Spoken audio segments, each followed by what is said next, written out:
Yo, you there? Well, hey, welcome to the new season 3 Power of People Show. I'm your host, Sugar Ray. I got a couple of surprises for you this year and this season. Hey, go like it, go share, and don't forget to subscribe. We about to take off. Let's go. Kick the show off, guys.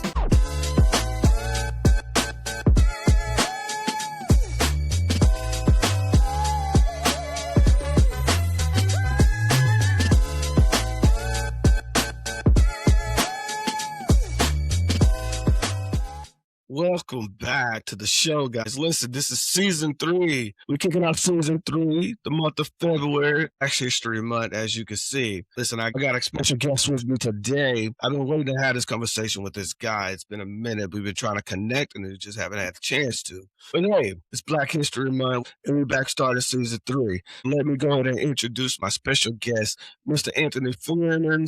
A extraordinaire, soft-spoken guy, really smart guy. Also, one of my brothers from the famous fraternity Kappa Alpha Psi, the best fraternity in the world. This is Mr. Anthony Fleming. Welcome. Hey, I appreciate you, man. Congratulations. Season 3, man. Congratulations on 3 years, man. That's big, man. That's big stuff. Like my man Sugar Ray said, I'm Anthony Fleming, Dallas, Texas. I'm a Dallas, Texas native, born here in Dallas, at Baylor. Most people, born in Dallas, was born at Parkland, but I'm a Baylor baby, man. Oh, that's how you have to represent from Dallas. I got you. Yeah, I got represent from Dallas, mainly Oak Cliff, Texas, Of course, I went to Dallas Carter, graduated in 1992. Man, I've only lived here. I went to school, went to East Texas State. You're a Hammer noob, so about Hey. East Texas, man. All right, man. Yeah, you part of that CGA, Commerce Greenville Alumni Association, Black Diamond Hearts. Black Diamond Hearted Noob already. It's part of the family, with them Hammer Noots. We all family now. So Yes. everybody, we all family, we like blood, brothers from another mother. All right. Man, I'm glad to have you, man. Been reaching out for you in a minute and trying to chase you down to get this interview out. I'm glad we get the chance to do this. How about yourself? Excited about it, man. I think we've been circling back almost a year now, man, trying to make this happen, man. And my schedule get crazy, Right. a certain part of the year. And so it's just like, hey, hit me up. I hit you up. I hit you up like, man. You probably got it done in 2026, Black History Month. Way to do it. Hey, perfect timing. Hey, so I just want to ask a question where, you told a little people about, where you're from. Tell me a little bit about your childhood, where you, like the part of Dallas you grew up with, how was that, So it was cool, man. I grew up I grew up in the Polk Camp Wisdom area off I-20, kind of behind Carter in that neighborhood. They call it the Woods. So I stayed off of Kernwood. And man, it was good stuff, man. Funny thing is that a lot of my friends said I was a nerd in school. I said, but my mom was a librarian. It was, you had to read. She bringing books home in the summertime, so you ain't sitting around the house Oh, doing. man. My dad had his master's in education. I was part of that no pass, no play before it was no pass, no play. So it was no games, man. But it was good childhood. Of course, growing up in that area. Just being a kid, man. You play football with the kids across town. You ride the bikes across town. You stay out all day. What mom used to say, when the street lights come on, you need to be in the house. Right. A 2-family household, man. Older brother, 2 years older than me. He lives in Houston right now, man. He's doing good. He has his own AC business, man. So he's doing his thing. So, but yeah, great Nice. chat. But what high school you went to out here in Dallas? D. David Carter High School, baby, the one and only, class of '92. Listen to you. Hey, man. Hey, I'm a proud alumni of Carter High School, man. Back in the day, man, that was the place to be. We had a lot of where football was big, track was big, Yeah. and so of course I played Yeah, I football. remember. They gave me opportunity to get out of the neighborhood and go to school, but loved it, man. Man, that's The dope. That's dope.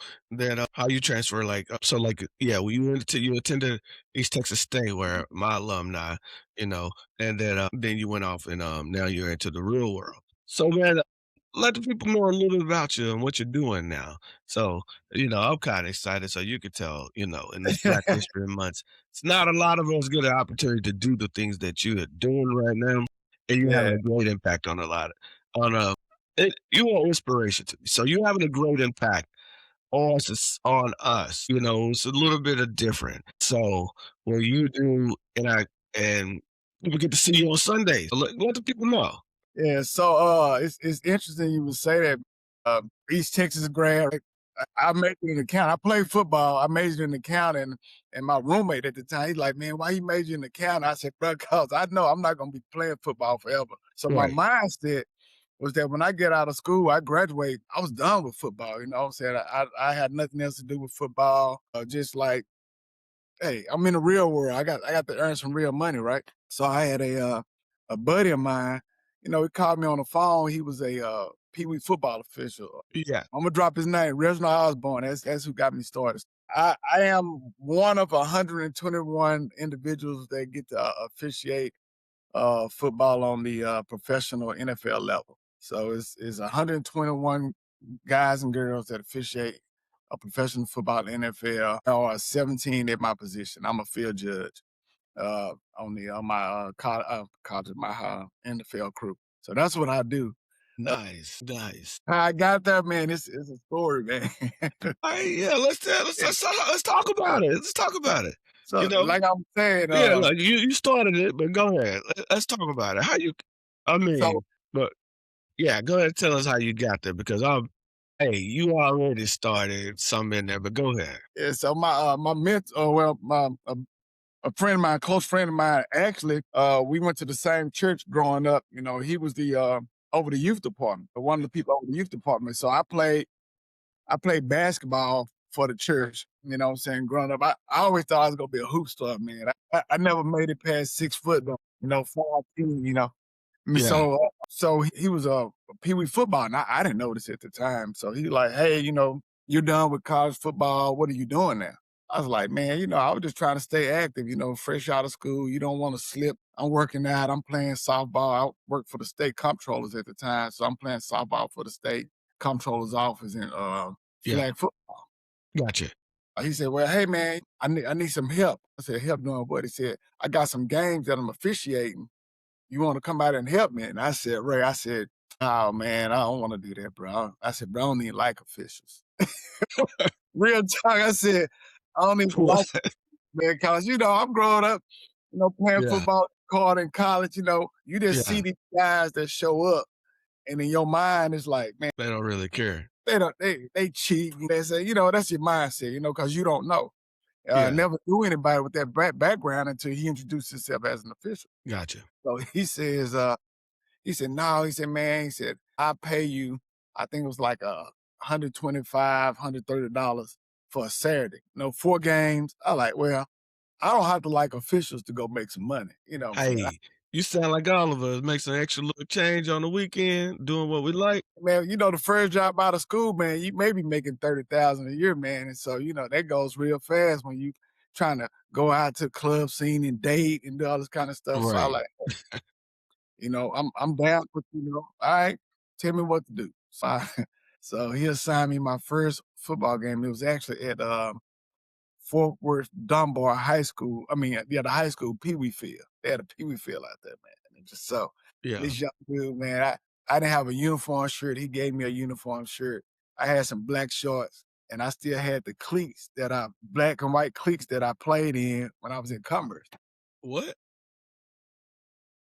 Hey, hey, listen, that's real because Yeah, I still we were keeping all the yeah. athletic, like just from high school and all of that. So when you go to college and then if you play it in college, whatever, you keep all that little athletic gear and hold on Kept to it all of because it. you ain't looking to buy nothing if you don't have to, right? So he gave me, I had the shoes. And here's the fun thing, they were screw-in cleats, man. Oh man, I thought I was Yeah. didn't have a clue about the game. He gave me a flag and stuff and a hat.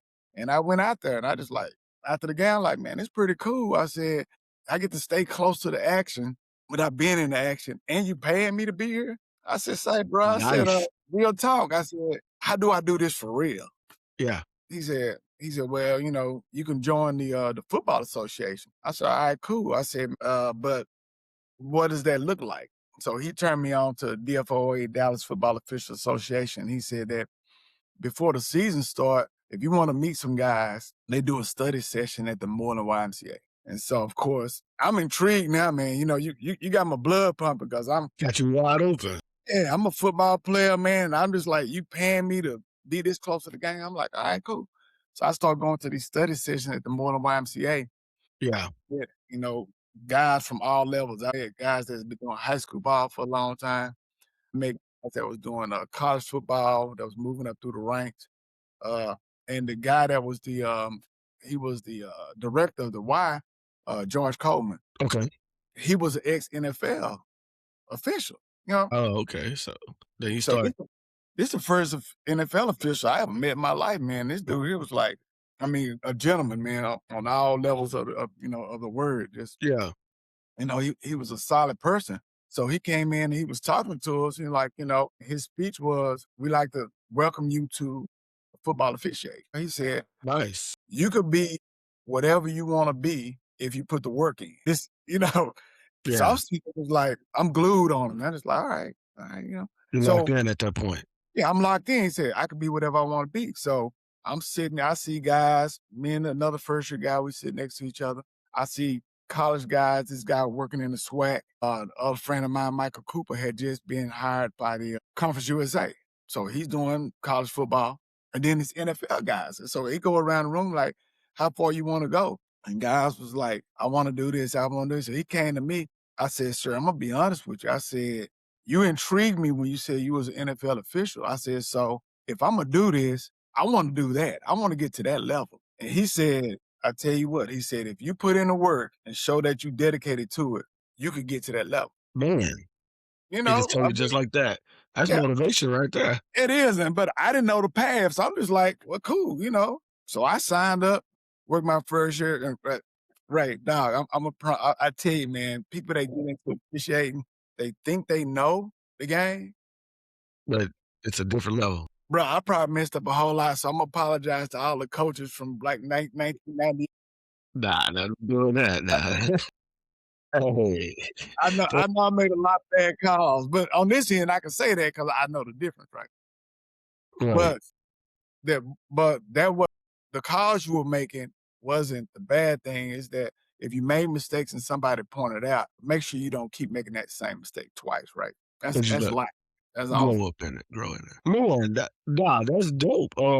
So about and then that's dope for your path to how you got into it, right? And I'm Yeah, pretty sure there's other people that have different ideas. I mean, other paths to get in it, but that's a great path because, like I know me and you talked that time, and I told you that as we doing a little sports broadcasting, we kind of had like similar stories. yeah, I got into like the sport broadcaster world on the weekends.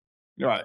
And like I say, man, you inspire me after talking to you about, about what you do. Then, me just getting my feet wet and wanting to really get into the, broadcasting world and you explaining all those things to me. Though it kind of just like blew my mind just to hear because it's kind of parallel of how we got into the same path, but it's always different ways to get into it because everybody have different paths, right?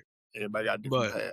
But since this is a special and it's Black History Month, and it's not many of us do that, I don't think many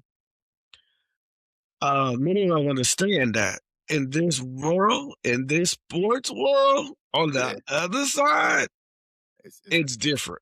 different. It's tough. You have And to it's be. not many of us. It's plenty of us, but not many of us. Yeah. Yeah.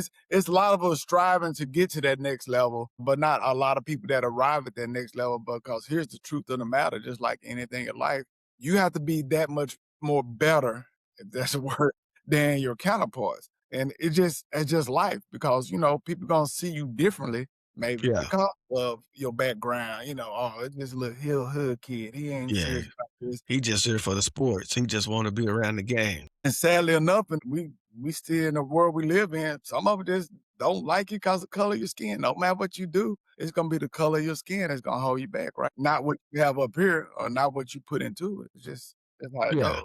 it's always going to be a challenge. Yeah. It's unfortunately that's going to always be one of our challenges to get over that part. And people just giving us a fair opportunity, right? Just a fair slate from the beginning. Like we go in. I'm pretty sure, like you said, when you got there, it took, like for instance, it took for somebody that I knew, another young black guy, that tell me he was like just like you said, was finding that I was interested. He's like, hey man, you interested in working as a game? I didn't think nothing of it. I was like, working the game? What are you talking about? He's like, yeah. He's like, man, I'm gonna tell you what I do for a little bit. It's my boy Bobby Bird, and he was just like, let me just tell you a little something what I'll be doing on the weekend, or during the season, As y'all, he's like, I know you'll think I just be out here just enjoying myself. We get together, enjoy a good time. It was just like, but Yeah. nah, man. He said I'll be working the games on the weekend. That's how I make my living. I was like, for real? I was like, I would have never thought, man. I would have never thought that, right? Yeah. Bobby from Oak Cliff, just like you. Hey, he's from Oak Cliff, just like you. This is my dog. We like to have good conversations, right? He was just like, would you be interested? He's like, man, I know you love sports and you like the game. You watch, you talk about it. You can talk about it. You watch the games with all the time. That's when me and him mostly kick it or catch up. We're catching up and watching the game. And we're usually watching it. He'll be there working it on the broadcast when they not catching it. Then he was like, yeah, that's what I do. I was like, man, ain't no. I was like, for real? It's like curiosity. How you get into that? You're like, man, how you just do that out of? He said it took for another brother to reach out and grab him. And for us, for this Black History, it's like I said, it's not a lot of us. It's plenty of us, but not many. And one thing about this field is you don't know what you don't know, and it takes for somebody to reach out. So, like you were saying, right? So you enjoy this, man. You enjoy it. How you enjoy being in the field and NFL, and To your point, man, like I said when I started, I never knew any officials at any level. right? I knew they were necessary for the game, but I But you never. didn't. How do you become an official? Where do you go? But Is it a what school? tells us that, right? Yeah. And so, like you said, it's like, man, until somebody introduce you to that other side of it, that you can make money in this, doing this, it's about your passion and how much you're gonna willing to put into. Because there's a lot of people that start officiating. Right, and I saw that. I saw a Yeah. lot of people that do Yeah. the city leagues, right? They do the little city leagues, but they don't really. I don't.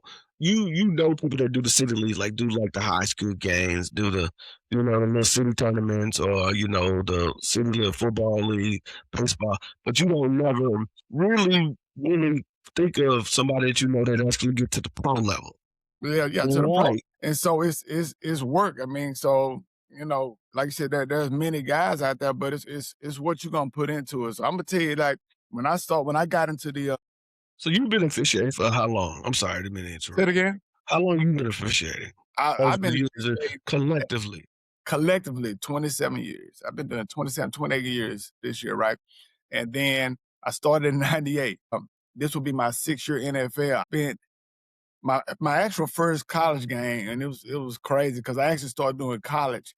Now I started in '98. By 2000, 2001, I was doing college football, small college, right? But it was about the experience, and we could talk about that in a minute. So I spent from '98 in 2004, I was hired into the SWAC. We all know with Black History Month, we Yeah. know college football, baby. Uh, 2004 to 2009, I was in the SWAC. From the 2009, I went to the Sun Belt Conference. So I only spent like a year and a half collectively in the Sun Belt. okay. And then 2010, 11, I was hired into the Big 12. Yeah, man, that should have had the NIL around that time. You could have got your NIL deal. I wish it was back then. That's new money, man. But nah, go ahead. That's funny. 10 years in the Big 12, I think after around the 2009 season, as I was coming out of the SWAC, these scouts would come to the game. And so, guy walk about the game, they're like, hey, you like a good young official, smart guy. Here's my card. Give me a call. A scout. I'm like, all right, cool. So I'm like, man, this NFL scout gave me his card. I don't know. Nice. NFL scout gave me his card.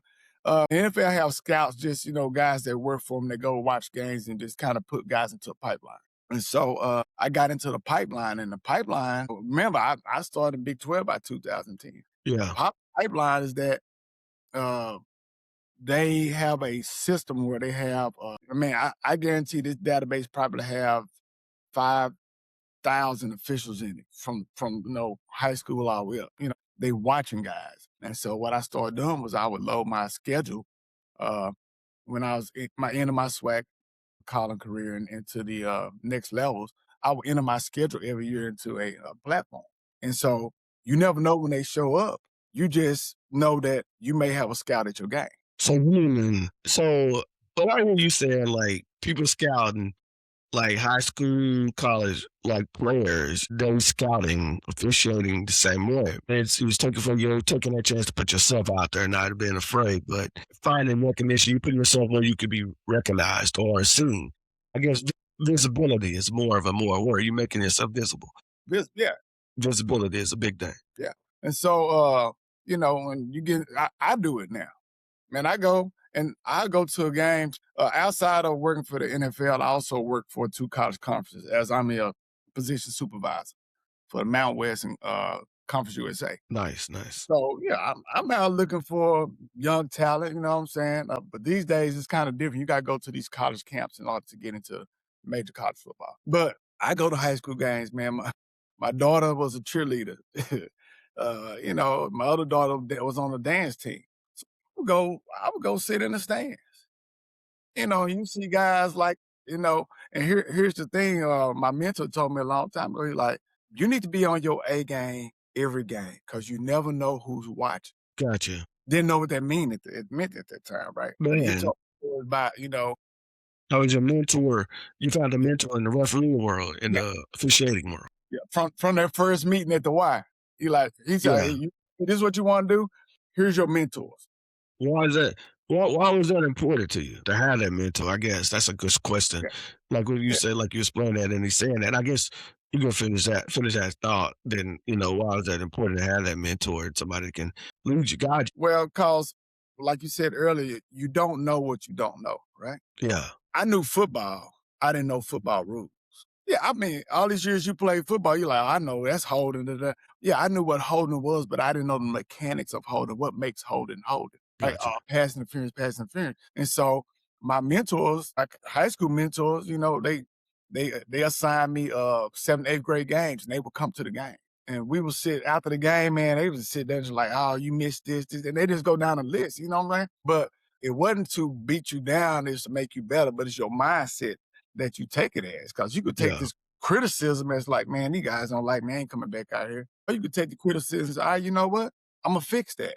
I'm going to be better at that next time than I was this time. So I had mentors. Roland Weber was my main mentor when I first started. Then but my Lawson Turner, Lester McLeod, George Coleman is the guy that was at the Y, the ex-NFL guy.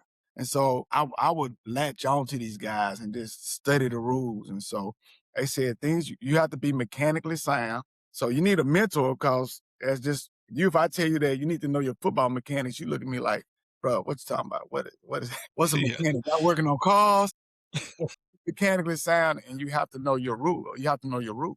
So that's what your mentor help you do, nail down the mechanical side of it and make sure that you understand the rules. And that's what the study section is for too. Man, if you could, if you have 3 objectives, if you could describe your strengths, what those objectives would be, how would you describe your 3 objectives? My 3 objectives are things that I always wanted to be known as. I want to be a crew guy. Crew guys, like, it's not about you when you're on the field. It's about presenting a product as a crew to make sure that these kids are, one, they're safe, that the game is officiated at the highest level within the standards of that somebody that's a set, right? I always want to be a rules guy at the sound, right? Because you get in the game and you don't know the rules. You can mess up some games not knowing the rules or misenforcing fouls, stuff like that. So those were always my objective, that be a crew guy, be very strong in your mechanics, and know your rules. Yeah, that was very important, actually. Yeah, because you could be very strong mechanically and not know the rules, and you're only gonna go so far. And vice versa. You can be great rules guy, but mechanically you can't get the job done, so you only gonna go so far. What do you think made you decide that you wanted to go to the pro level, or you know, wanted to stick with this? When somebody told me that's what they did, I'm just like, why not me? Yeah, I mean, I saw somebody that looked like me was doing something at the highest level. You know what I'm saying? That's the highest level you can get to, right? right. I'm like, why not me? You know what I'm saying? So, and when I say I put in work, man, I used to take any and all assignments. I didn't care Yeah, what, because that's how you get better by reps. repetition. Working games. I get reps now watching football on television. You know, people watch football totally different than me. Man, that's the same thing. As I'm Yeah. watching the game, so I see it. I know what you're talking about. So reps. So I worked when I first got out of college, I worked in Fort Worth, but I was part of Dallas Football Officials Association. So all my games were in Dallas, right? Yeah, Man, I get off work, man. I have my clothes in the car. Man, I'm coming down I-20. I'm changing in the car because I get off at 5. Game start at 5:30. I got traffic. So, I mean, this guy was giving me games, man. And I was making $60 a game. So, like, hey, I did a 7th, 8th grade game. It was $40 for the 7th, 8th grade game. I made $80 in a couple of hours. So I was working Monday, 2 games, work Tuesday, 2 games. I would work Wednesday, a sub-varsity game. And then I pulled chains on Fridays. So I'm just like, I'm in it. You know, I'm trying to learn as much and absorb as much as I can from people that I see that are a level above me. So I'm pulling this all in. So I just knew then that's my goal. This meeting, I put it in my mind that was my goal. It wasn't a switch that turned on like, oh, I could do this. Like, I am going to be the best at what I do because I know where I'm trying to go. sound like the fundamental purposes of achievement. Huh? That fundamental purpose. And at all, I always wondered. So, like you said, you mentioned your mentor and these guys, just in light of it being Black History Month. And you said 1 out of 17. It's what you said. It's 121 of y'all.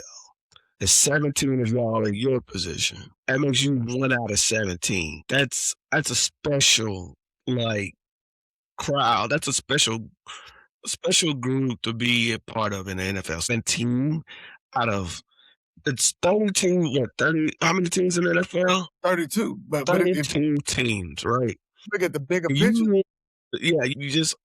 You one of 17 that do the position out of 17. 32 teams with 52 players on a team. I think it's like 52, 56 players on a team.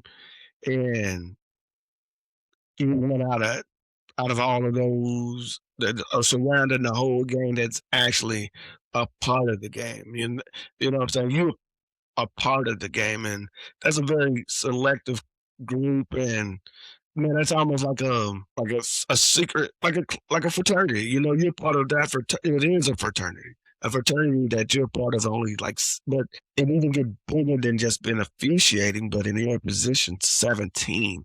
That's dope, bro. And just thinking about that, man, in the spirit of Black history, you were creating Black history, right?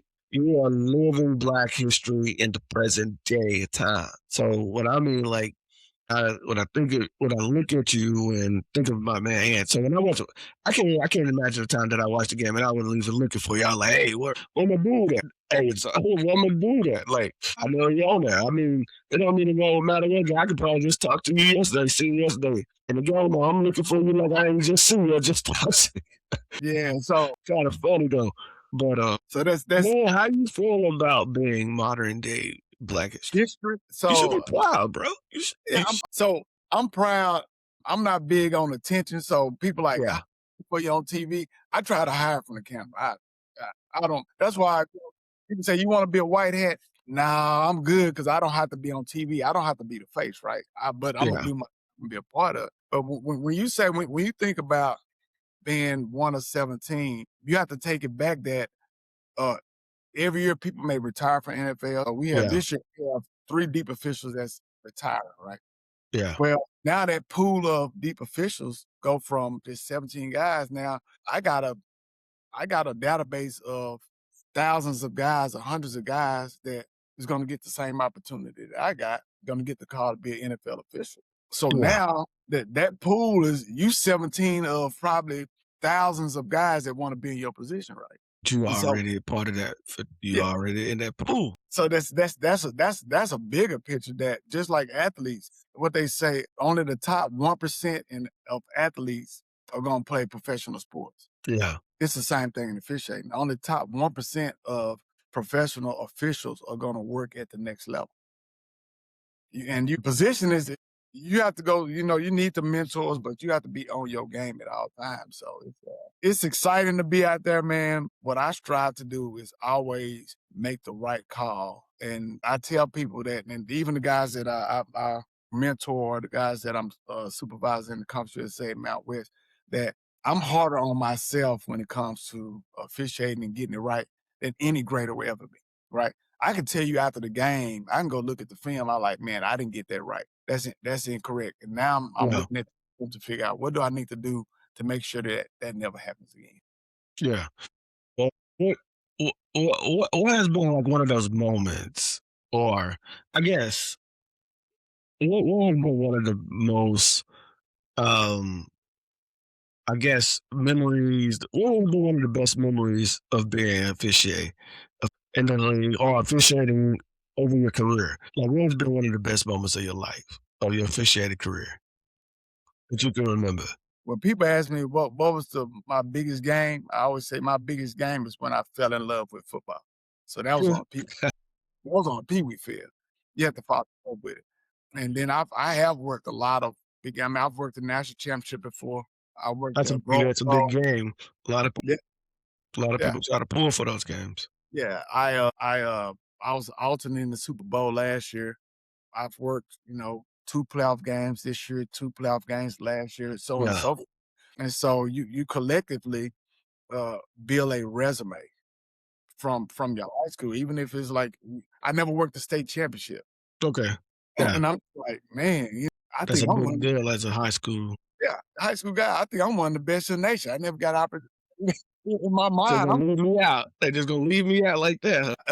But the interesting thing that I found is that uh you overthink things when you're not collectively together. And what I mean by that is that uh the year I worked the national championship in college, I wasn't striving to work the national championship. I was striving to get every call in my game correct, right? Yeah. No, I don't want no incorrect calls, no missed calls, right?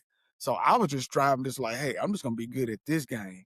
And I looked up, and at the end of the year, I said, okay, I just want a bowl game. I just want Yeah. to get a bowl game in the season, get a ring or whatever. And the supervisor called me, he just like, I'm just thinking like, yeah, I'll probably get one of these, maybe a lower tier bowl. I'll be cool with it. So when he called, like, hey, you had a great year. I appreciate it. He said, so I'm calling to let you know that you're gonna be officiating the national championship. I'm like, whoa. I'm at work in Maryland. I was working for this company out of Maryland as an auditor, Yeah. audit manager. And so I'm at lunch with my boss. So And he yeah, like, just for the audience, he's a future accountant as well. So he's a he's not a future accountant. He is an accountant. He's still an accountant. He does accounting as well as other profession. I would say just that's something we have a similar. But go ahead. I'm sorry. I just let the audience know. I love accounting too, like football.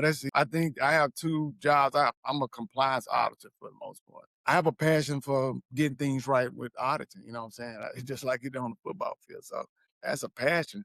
But when he called me, I'm next to my boss. I'm just like, he like, yeah, what's going on? He like, I said, man, I just got to sign the national championship. He like, oh way. I like, yeah, I'm shocked too. So I picked the phone, calling my family. "Yeah, you ain't gonna believe this. So and so he like, I had a couple of tickets, to the game. And so I just like, my boss him like, I like, hey man, I got the extra ticket to the national championship. You want to go? Man, He looked at me like, are you serious? I'm like, yeah, you get to Florida, I give you a ticket. I mean, whatever, you got it. yeah. And so, but that's what you have to put into work where I want to be the best at, uh, the NFL and most college games probably have 215 plays, which is way too many for me now. Yeah. Especially working where they're doing the speed, no huddle stuff. Okay. NFL average plays, we probably do 160 plays a game.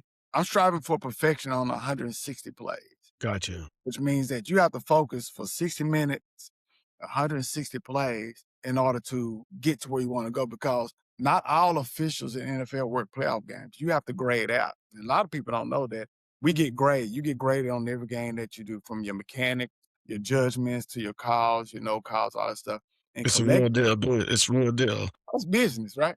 Yeah. And collectively, those grades determine whether or not you sitting at home when the postseason start, or if you work. Gotcha. Hey, question. What do you think the most overrated, what's the most underrated things that you think people think about officials? Like, about your job? Like, they think your job, or they underrate it, but, So and then what's the most thing that you think that you hear that's one of the most underrated? You're like, man, you just don't know. people don't know the amount of time that goes into preparing for a game. Most people think that officials show up on Sundays, mess up their game, or mess up their game before they go to the house, right? But for officials, man, there is something to do when it relates to football every day. And so it's like you take weekly tests, you do your rules study, you watch Okay. you watch film on the two teams you got coming up. Before you even get to that, you watching your previous game film to see what you could do better, what you Gotcha. missed, what you did right, And so you're collectively mentally building a resume of things that worked well, and you're trying to improve on the things that didn't work so well. So the biggest misnomer is that these guys that show up, most people that are on the sideline, it burns me up when people show up to me like, "Hey, ref, I got $20 for. I got $20 for." I said, "Man," I said, "One, because you're speaking towards my integrity. That Right. you think that a $20 is gonna, Change. $100 is gonna change." I said, "Bro, don't." I'm a man of integrity, so you can never do that. And I hit a kid this year with this stuff, and I'm just gonna throw some numbers out here, right? So Yeah. look, like, "Hey, ref, so he with this $50 bill." I said, "Son, don't do that." I said, "Put your money up." I said, "I got more integrity to even have this conversation with you because I don't like it." I said, "But I want you to look at that clock up there." I said, "When that clock hits 60, I make 100." I said, "Now you go back to your seat and you figure that out, and don't ever do that again." I'm just playing. I'm just playing. I'm just like, but Yeah. I can't It was play just like. one of those moments, like it's not even worth my time. Yeah, because Yeah. somebody catching on camera that this kid handing you money, and that's like, nah, that's a bad look, Perception is everybody else's reality. And the other thing that burns me up is like people that's like, "Ah, you missed that," and they complain about your calls. I said, "Sir," I said, "Monday morning," I said, "Where do you work?" "I work down here at this, Walmart." I said, "Monday Yeah. morning, coming to your job, and I'm gonna complain about everything that you didn't do right and see how I feel." I said, I "Well, won't walk that at all. yeah, Get if people if out you of got there. a report, I'm finna go here and circle all, your report. Yeah, you missed this, man." And people don't consider, like, these people are human too. I said, officials, when it comes to being on the field, we are probably 97% accurate. So, I ask question. Do you guys correct each other? I mean, don't have a problems. Like, probably after the game, and when that moment was like, "Hey, man, I don't believe y'all have that police mentality behind the blue shield, that blue shield mentality. Well, maybe y'all do, but to protect each other, and because I'm pretty sure that you want somebody to protect you in case you made a mistake at some time, but but have that real conversation with your colleague or something. Make sure that y'all have a real conversation, like. Cause I mean, I done seen a couple of games where, man, these people, like, some of y'all lives was threatened, man. So I travel to the game. So my referee lives here in Dallas too. Yeah. So we fly out together, you know what I'm saying? So after the game, we can watch our game film. It's like hour and a half after the game. And so going in and you watching your calls, and you looking at other calls that was made on the field of mechanics, right? And so me and my referee, we got out the plane. He said, "What do you think about your holding call?" Oh man, holding you accountable Yeah, and I holding said, ourselves accountable for it. "Man, I don't like it." He said, "Yeah, I think we need to make those bigger." And that's just he and I having a conversation, right? And Yeah. so we watch the film goes in and get graded, incorrect, no call and everything. So those no calls or those incorrect calls, the next week in pregame, we putting those up on the board. Just like, man, how do we get this right? And so throw my play up there. You know what I'm saying? We may have weekly calls. Me and a couple other officials, we call each other back and forth like, man, you got any plays you want to talk about? You're like, yeah, I had a play in this game. Tell me what you think. I said, I don't think it's a foul. Dope. He said, well, tell me why you don't think it's a foul. I said, if you look at the details of what happened on a play, you have contact, but you Yeah. don't have Gotcha. you have to have both. You have to have contact and restriction, right? It's always a two-step process. I see the contact. Did he take some away from him? I said, there's not much restriction there. He like, Yeah. yeah, and he do the same thing to me. So yeah, I get what you're saying. So like you were saying, that studying, going back to that studying, and everybody else how they do it, they see it differently in the way they gonna see it differently, and you instead of trying to get it proved to be the best that you could be at it. Yeah. Oh, gotcha. Got a good question for you. What other person has been inspiration to you in your work, or who that you could think of? Person that's been a real big inspiration to you, or you and Mark are like, well, that you can look up to, and they have made a difference to you or inspired you in your line of work. So it's a couple of people. My former Big 12 supervisor, his name Walt Anderson. He's one of the greatest minds when it comes to officiating I've met. You know what I'm saying? And he broke the game down where he taught you how to see the details of the play and break it down. I mean, this dude literally would watch a play in 2 times the speed, and he was stopping and say, "You see that hole?" I'm like, I'm still trying to, I'm still trying to process that you watching it at 2 times the speed, right? Man, But his mind is like that keen. He introduced a term to officiating called your eye mechanics. And so when you're running down the field, if I'm running like this and looking over my shoulder, I'm putting a strain on my eyes where it's hard to see what's going on. And he said you have to position yourself, and that's where we talk about mechanics. You have to get yeah, to a position where you can get still enough to see all the action to make a call. So Walt Anderson would be one of those guys that taught me that. A guy that's currently working now and I look up to, and we have candid conversations about my calls, his calls, other official calls. My buddy Eugene Hall, great official, man. This guy here, he's already worked 4 Super Bowls. I think he's like 10, 11 years into the league. Solid guy, but he's gonna be honest, and he holds me accountable and vice versa. My boy Michael so Cooper. Yeah, I got, other friend Michael Cooper. He gonna call me and it's like, yeah, man, I watched it and you missed that call. I said, yeah, man, I get it. And of course, you always gotta go back to your inspiration of your family, man. My dad, biggest inspiration.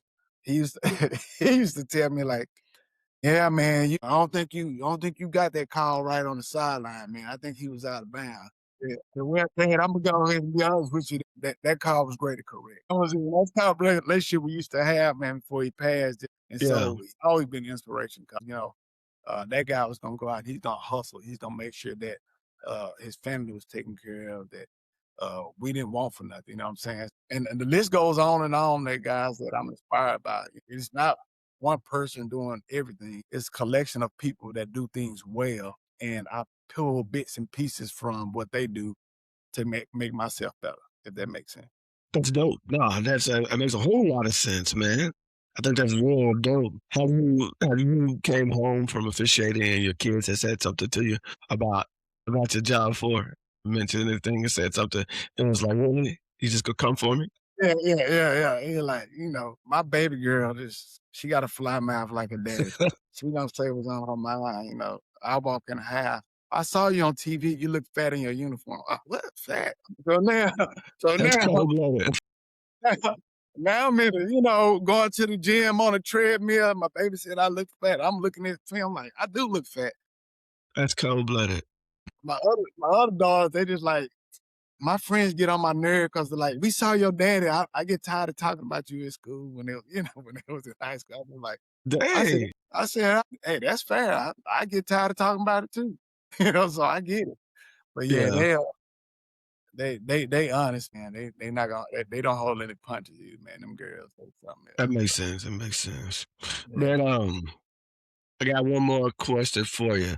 And probably gonna get you up out of here. I ain't gonna hold you too long. It's a nice weather day out there. You know, you're chilling on the patio. And they make me a little jealous. I'm up in my office. So last thing, since this is the Power of People show. It's Black History Month. If you could give back some keys of success or knowledge and drop some jewels or some gems for the people, everyday people that's out there, what would you tell them? What would you tell the people? Go ahead. That find your passion. For me, it was officiating, and up to the level of being doing stuff illegal. Pour yourself into that. Not so much that you forget about your family and all this kind of stuff, but because if you're doing something that you love, it's not work. It doesn't become, yeah, this is a stressful job, but I love doing it, so it doesn't always feel like work. So find your passion, pour into your passion, whatever you want, wherever you want that passion to take you, make sure you pouring and putting effort into it, because that's going to be the key to your success. And success is not about getting it right every time. You're gonna fail in that path. You're gonna fall. You're gonna fail sometimes, right? And so your failure helps you to identify the adjustments that need to be made, not for you to give up. All right. I mean, I remember when I was in the 12 that, I thought I made a great call, man. I got this, it was a call. I was like, man, I'm bragging about this call. And the supervisor come back and said it was incorrect. I call offensive pass interference. That's what I call offensive pass interference, because DB go to put his hands on the receiver. Well, receiver hits him here, right? Hit him right here and turns him and get the ball. So I'm firing on this offensive pass interference. And he said, you didn't get that call right because the rule book says that he could swat his hands and the arms off of him. He just can't go to the body.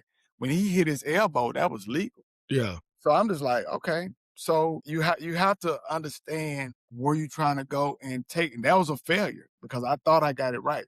But I took that lesson from, okay, I have to see more of the details. And I use that going forward. Even though I failed at it, I wasn't a failure. I just failed at one play, right? So understand that in your passion, there's going to be moments where you are going to fail, but you failing forward, which means I use that failure to propel myself forward.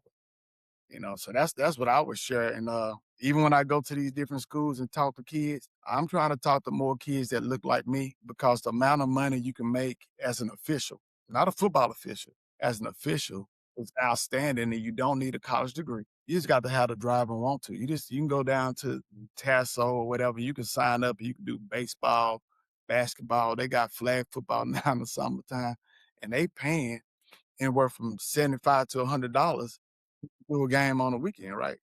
That's crazy. Yeah, That's so crazy. fall into your passion. If your passion is, you got these gamers now and AI, if that's your passion, fall into it and don't let your failures become your downfall. That's my guy.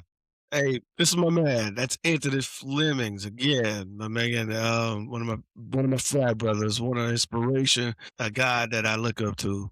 Hey man, Anthony, it's been a pleasure having you with the Power of People show. And man, thanks for being a guest, kicking off season 3 for us. Man, it's been the best. And I just want to leave this with the audience, right? You when you're going out there, it's your job to follow your passion, follow your life. Your dreams are never too big to follow and to fight for them. Nobody else will fight for your dream if you don't fight for it, and go and get it. Hey, it's yours to own. You're the captain of your face, and you're the captain of your soul.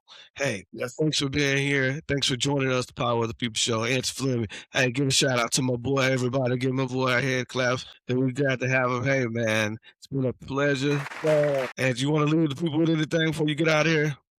Hey, man, Say anything? go be great, man. Be great people, be great individuals, and especially in a society where we see a lot of stuff going on. Be nice to somebody, pay it forward. And if you're in the drive-through and somebody behind you order something, pay for their food. Tell a cashier, hey, just tell them to pay it forward. Look out for one another, because we all we got. Iron sharpens iron, right? Keep sharpening that. Alrighty. I love it. I love it. Hey guys, we out of here. It was till next time. Hey, thanks for joining the Power of the People show.